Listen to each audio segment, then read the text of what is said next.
আসসালামু আলাইকুম।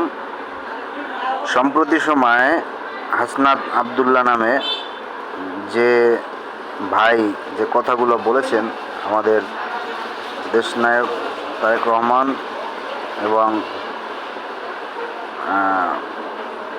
প্রবীণ রাজনীতিবিদদেরকে নিয়ে, ওনার কথা আসলে আমার মনে হয় উনি কোনো বিগত দিনে ওনার শরীরে বা ওনার মনের ভিতরে এখনও আওয়ামী লীগের আদর্শ পোষণ করে এবং উনি মনে হয় যে আওয়ামী লীগের এজেন্ডা হিসেবে কাজ করতেছে। উনি আসলে কে, ওনার আসলে পরিচয়, ওনার ব্যক্তিগত জীবনী আসলে খতিয়ে দেখা উচিত।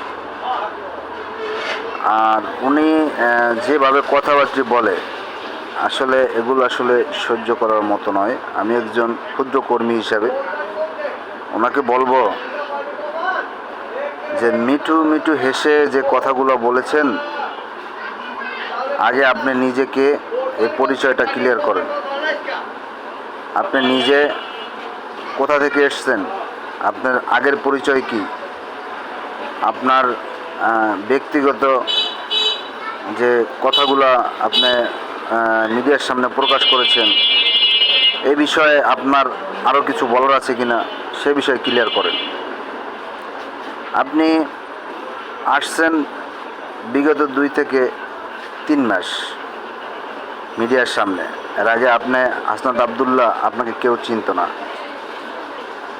আর দেশনায়ক তারেক রহমান তার 71 থেকে এখন পর্যন্ত যত ইয়ং জেনারেশন বলেন বা তার জেনারেশন বলেন, তার সিনিয়র জেনারেশন বলেন, এমন কেউ নাই যে তাকে চিনে না। আপনি বলতেছেন সে ছাত্রদের ভাষায় কথা বলে, আপনারা যেটা শুনতে চান সেই ভাষায় কথা বলে। তা আপনার উদ্দেশ্যে আমি একটা কথা বলি। আপনি যে কথাটা বলেছেন, আমি তো মনে করি আপনি আওয়ামী লীগের এজেন্ডা হিসেবে কথাগুলো বলছেন। আমিও তো মনে করি যে আপনি একজন দেশের বর্তমান এই যে শান্তি বিরাজ করতেছে, এই শান্তিকে অশান্ত করতে চান, এজন্যই কথাগুলো বলেছেন। আমি তো এটাও মনে করি যে আপনি আর কিছুদিন যদি আওয়ামী লীগ সরকার সময় পেত, আপনি তাদের কাছে বিক্রি হয়ে যেতেন। আপনার এখনও আপনার প্রতি আমার সন্দেহ আছে, মনে হয় যে আপনি বিক্রি হয়ে গেছেন বিদায়ী কথাগুলো এরকমভাবে বলতেছেন।